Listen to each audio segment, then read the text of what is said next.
Olá, pessoal. Eu sou a Clécia, gerente de operações aqui na Globo Import, e esse é o Na Roca do Comércio. A ideia aqui no nosso primeiro episódio, e os demais também, é que nós tenhamos aqui um bate-papo com pessoas que vivem o Comex na prática. Para começar, hoje eu recebo a Tiara. Prazer de receber, Tiara. Prazer, obrigada pelo convite. É um prazer estar aqui hoje. Ela é gerente de operações da filial, né? Da MSL em São Paulo. Perfeito. E vai nos ajudar aqui a entender melhor os desafios do agenciamento de frete internacional. Temos muitas questões sobre isso. Acho que para começar, seria bacana contar para a gente um pouco, né, o papel do agente de carga no comércio internacional. Né? Claro que a gente tem ali uma noção, mas acho que é bacana para colocar todo mundo na mesma página.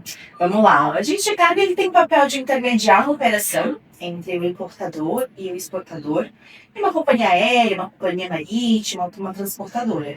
Eu diria que ele é importante porque ele vai analisar essa operação como um todo, né? Então a gente analisa o risco dessa operação, o tempo de trânsito, o melhor serviço, o melhor custo. A ideia é que a gente possa realmente fazer um combo que possa atender o cliente da melhor forma possível. Então, em resumo é isso, a gente está sempre ali intermediando as duas pontas para atender tanto o importador quanto o exportador da melhor maneira. Sim, é um mercado muito nervoso, né? Que sofre muitas intempéries de todos os lados. Com certeza. Você pode resumir para a gente como que está isso hoje? Como que está o mercado hoje? Como você definiria? Olha, eu acho que a gente viveu uma montanha-russa nos últimos tempos. A gente volta lá no período da pandemia, né? Que foi um período bem delicado, se a gente pode falar assim. Depois o frete disparou. Hoje, se comparado com os anos anteriores, eu diria que a gente está vivendo um período um pouco mais tranquilo, mas ainda assim com muitos desafios, né? Um pouco mais previsível, né? Talvez. Eu não sei se talvez previsível, Clécia, mas eu diria que hoje, por exemplo, quando o cliente ele entra no LinkedIn, ele consegue ver mais informações. Ele vê os agentes de carga, praticamente todo mundo editando as mesmas informações, talvez prevendo um cenário para dezembro, tentando antecipar essas informações para que o cliente também possa se antecipar. Então, acho que ele tem um pouco mais de visibilidade, que eu sinto que talvez antes da pandemia a gente não tinha, ou até um pouco depois da pandemia. Acho que ele tem um pouco mais de visualização de como vai ser não os próximos meses, mas talvez as próximas semanas. É verdade, acho que mudou um pouco o perfil também do cliente, né? O cliente hoje ele é mais atuante, ele está mais antenado, Com né? certeza. O que você poderia dizer assim que mudou muito nos últimos anos, né? Você já vive essa rotina há um tempo. E quais desafios, apesar do tempo, permanecem? Olha, acho que o que mudou, a gente volta ali um pouco talvez hoje na questão de tecnologia. Acho que a gente hoje está seguindo, ainda caminhando para isso, mas a gente está dando passos importantes com relação à tecnologia e à sustentabilidade também.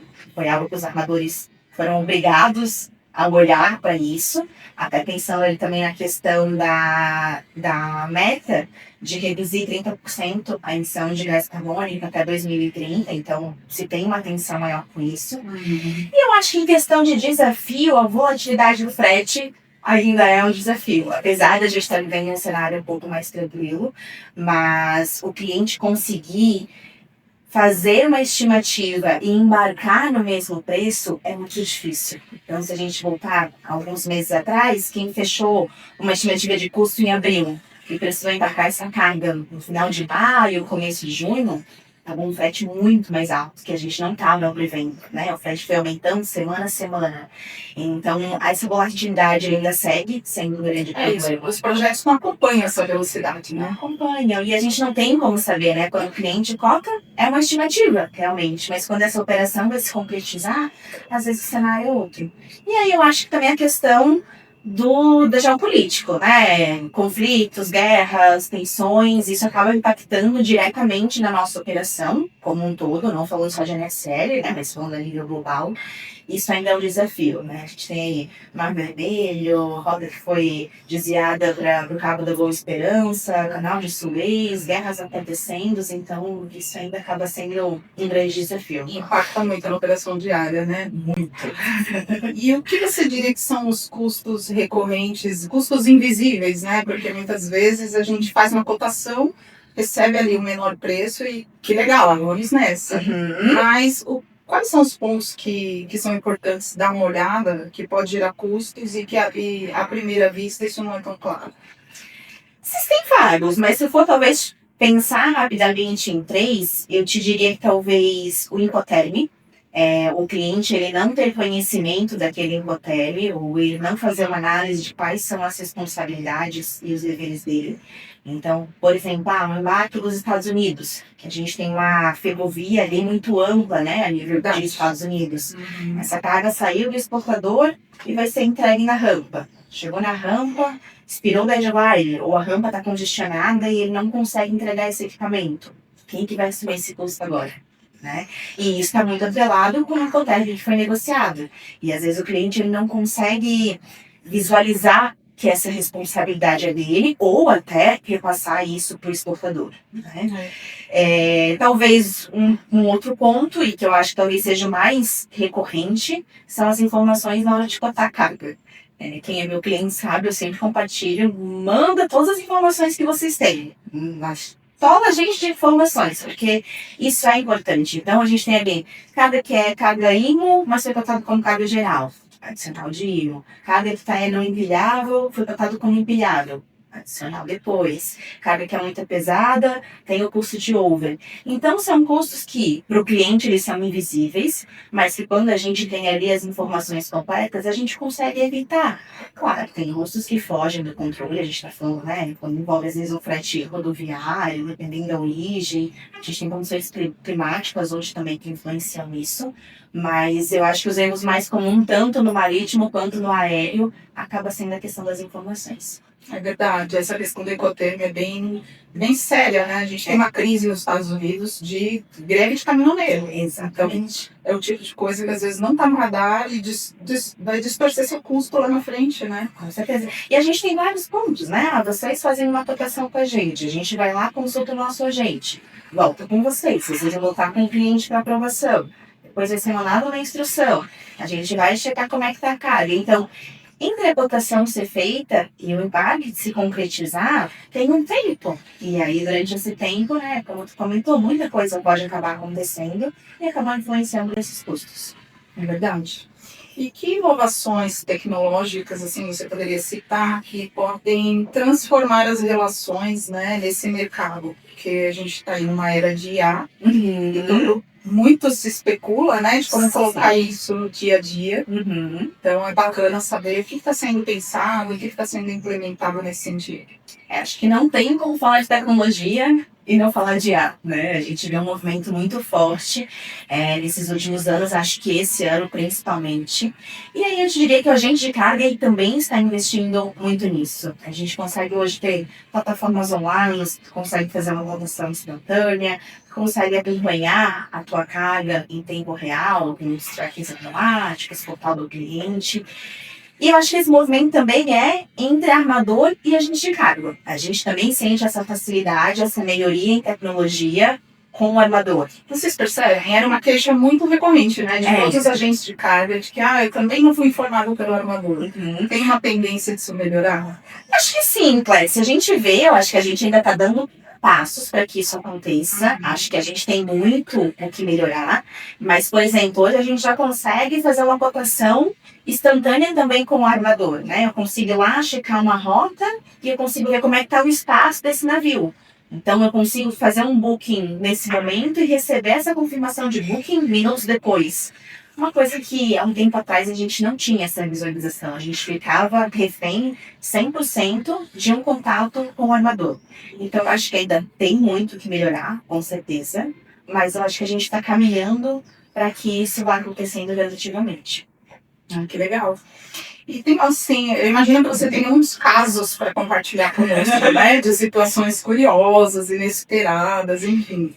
Se você puder trazer alguns cases, seria legal para a gente aprender, né? O que fazer e o que não fazer também, é sempre importante. Eu acho que cada a gente tem quase que diário, né? Talvez de importâncias diferentes, situações diferentes. Mas até se eu puder compartilhar acho que eu vou compartilhar um caso nosso, NSL com Globo Import. A gente teve uma carga que foi toda preparada, o cliente queria embarcar no marítimo e ele precisou alterar para o aéreo por conta da urgência dessa carga, então ele queria ela aqui para ontem. Mas quando a gente coletou essa carga no armazém do nosso agente, do exportador que levou para o armazém do nosso agente, a gente descobriu que ela estava toda preparada para o marítimo, que era a ideia dele inicial. E aí começou uma corrida contra o tempo, porque eu não lembro de cabeça, mas eram mais de 1.000 caixas que a gente precisava reetiquetar todas elas manualmente, para deixar ela preparada para o aéreo.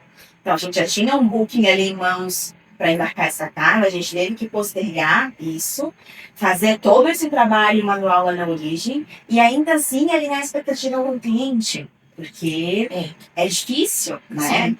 Por mais que ele tinha a visão de que aquilo realmente tinha acontecido, que tinha sido preparado para o marítimo, mas se ele trocou para o aéreo, porque ele tinha urgência. Foi uma operação muito mais cara para ele financeiramente, eram mais de 5 toneladas, então foi uma corrida contra o tempo, mas eu digo que nessa hora é importante a gente também ter um parceiro confiável lá na origem. Isso fez toda a diferença, assim, a gente foi recebendo informações o tempo inteiro, fotos, vídeos, e aí vocês também conseguiram compartilhar com o cliente final, então ele ficou feliz porque ele entendeu que a operação estava acontecendo, a atenção estava sendo dada, e aí é isso, eu acho que isso demonstra também como cada operação é singular. Né? Como cada operação a gente precisa analisar de uma forma diferente para atender o cliente e também aquele modal, né? Para a gente saber que tem essas diferenças de um marítimo para um aéreo, de um full container para um LCR. Então, acho que esse é um bom caso para a gente citar, assim, com certeza.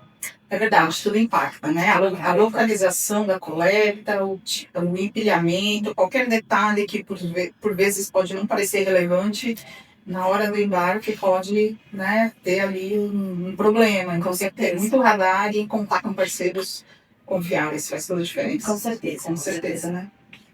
E quais seriam, assim, 3 recomendações que você poderia dar para empresas que desejam importar em 2026, né? Empresas que nunca importaram, querem começar e querem entender um pouco mais sobre isso e como fazer isso de forma segura, né? A gente acabou de falar aqui que muitas entrevistas acontecem, mas a gente consegue mitigar também, né? Tendo alguns cuidados. Acho que a gente consegue evitar, né? A gente consegue se planejar para que esses imprevistos, talvez eles até possam acontecer, mas que você tenha um suporte para fazer com que isso desenrole. Então, eu diria que talvez um planejamento sólido, né? Você conseguir organizar essa operação, ter parceiros confiáveis, e é isso, eu nem falo só de agenciamento, eu falo de um despachante, de uma trade, que vai poder ofertar para ti um benefício fiscal, vai conseguir te auxiliar na linha final o custo dessa tua operação e se antecipar. Eu acho que o cliente hoje ele ainda tem essa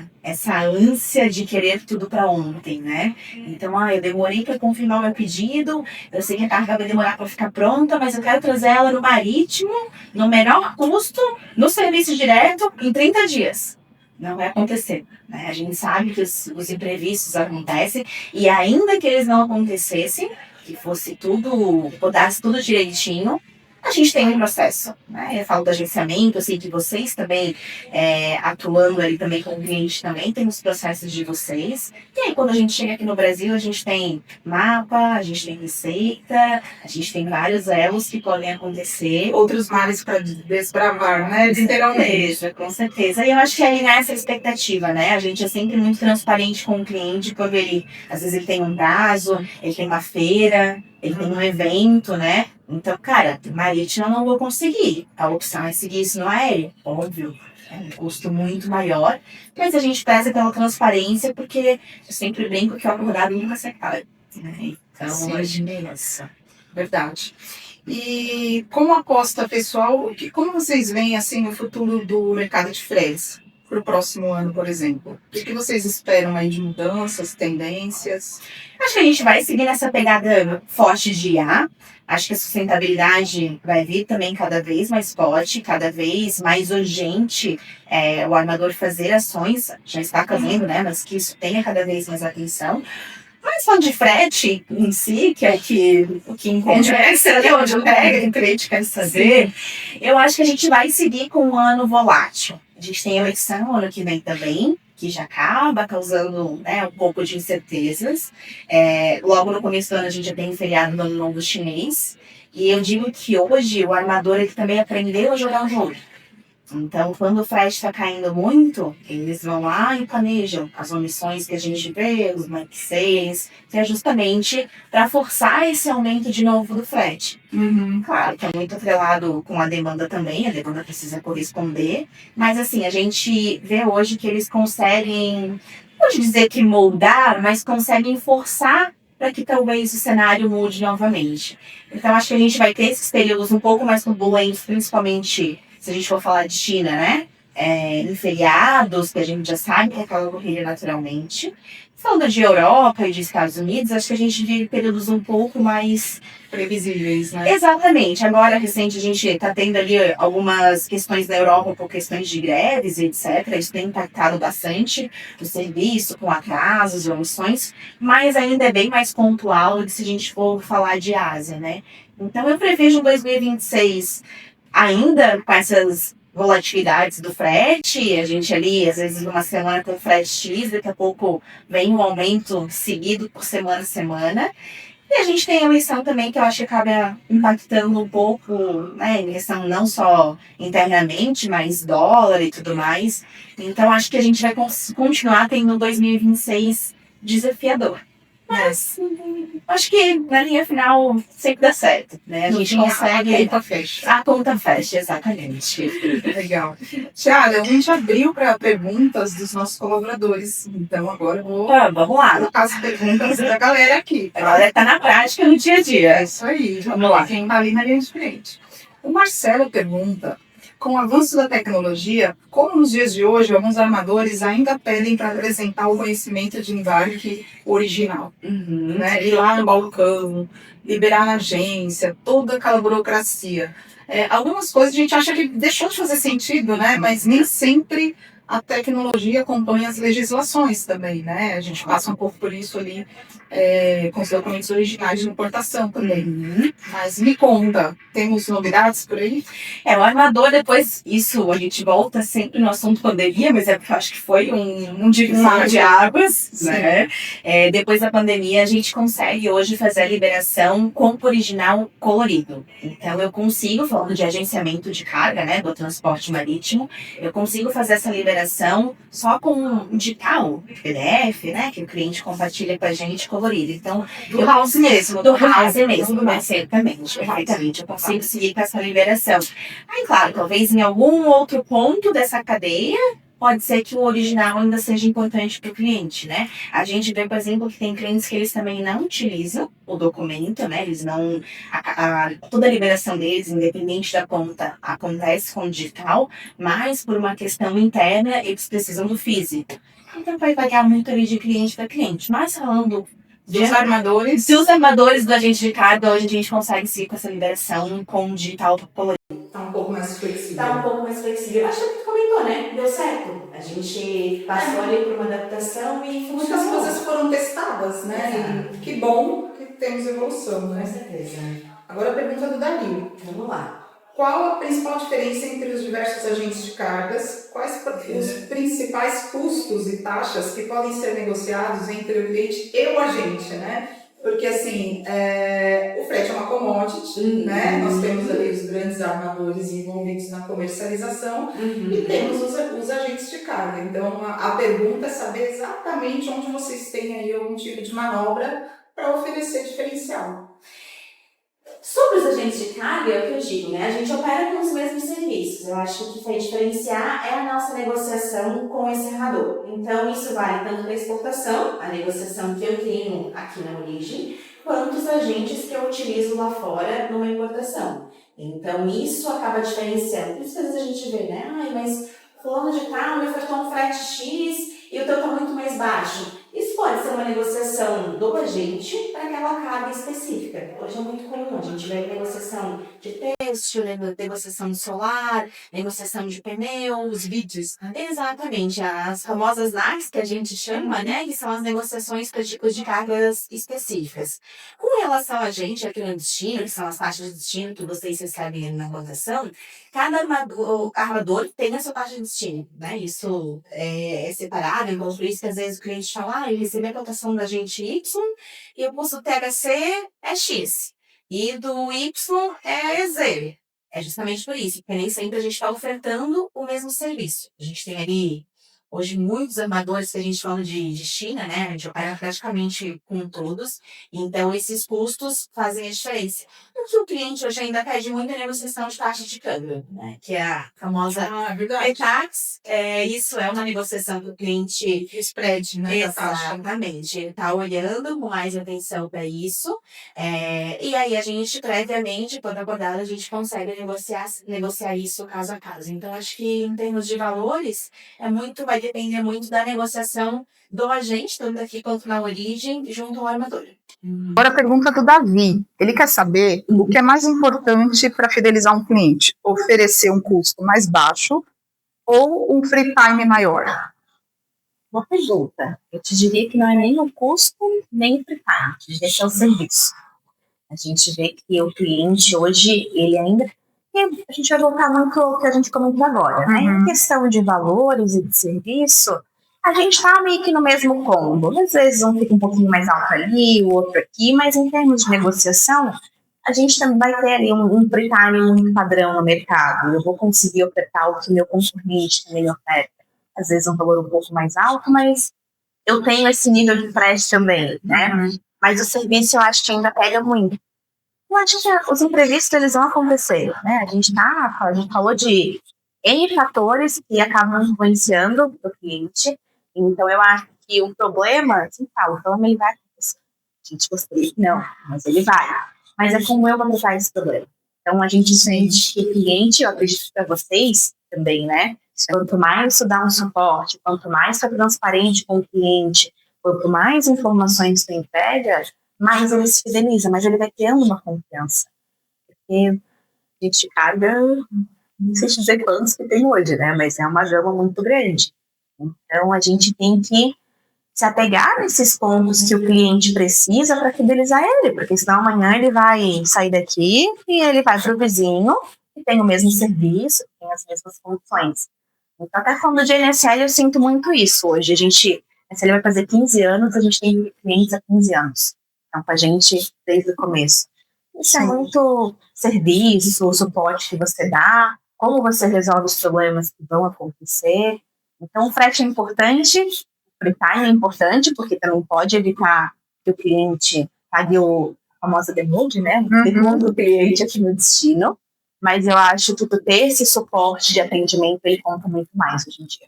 Eu acredito que sim, e direcionando essas decisões também, né? Porque muitas vezes, até para tomar qualquer tipo de decisão simples, o agenciamento não é o core business do cliente. Exato. Então a gente precisa também ajudá-los a tomar melhores decisões e ter essa conexão próxima, porque o que vai fazer diferença é a reação mesmo, rápida e transparente. É o que a gente entende, né? Do mesmo modo, quando envolve o pré-trading, é o mercado de vocês. Vocês estão ali o dia inteiro vivenciando sobre isso. Então, às vezes, por mais que o cliente ele tenha conhecimento, ele não vivencia isso o tempo inteiro, né? Então, acho que a gente instruir o cliente e dar o norte, ele faz muito mais diferença do que eu só enviar por enviar, né? Eu não me preocupar genuinamente com aquilo que eu preciso. Certamente. Em épocas de IA, né, a interação humana fez tanta diferença. Essa que é a verdade, né? Exatamente. E a gente sente isso hoje, né? Eu ainda sou da época que eu gosto do telefone. Eu acho que o telefone resolve muita coisa. Passar no telefone e ligar para o cliente dá outro. Você consegue ser mais direto, se fica moído, tu consegue resolver de uma forma mais rápida. Mas aí é para isso. A gente vê hoje, manda uma mensagem no WhatsApp, já consegue ser direcionado do setor que quer falar. E o cliente, às vezes, também ele quer isso. Ele não quer o contato pelo telefone, ele quer um contato pelo WhatsApp, porque ele vai te responder a hora que ele tem tempo. Então, a gente tem que se adaptando. Eu acho que o pulo do gato é discernir o momento certo de entrar em ação, né? Porque é maravilhoso ter ferramenta nos dando aí dados. Dados também são importantes, né? Para tomar melhores decisões. Mas tem hora que precisa ter ali um acompanhamento mais próximo, realmente, né? O cliente se sente mais abraçado, né? Acho que é a mesma coisa quando a gente fala da nossa vida pessoal. Tu também dá valor quando tu tem um negócio um pouco mais próximo, sente que foi cuidado, que mesmo que tenha acontecido alguma coisa, alguém estava ali olhando. Passa mais, né? Exato. Sim, é verdade. Cara, quero te agradecer muito. Isso. Foi muito legal, muito intenso e muito esclarecedor também. Que bom. Então, tenham gostado. Sim, fica à vontade para dar um recado final aí. E deixa também seus contatos. Caso vão conseguir te encontrar. Com certeza. Não, agradecer a Globo Import pelo convite, né? Como eu comentei, é um prazer ter aqui.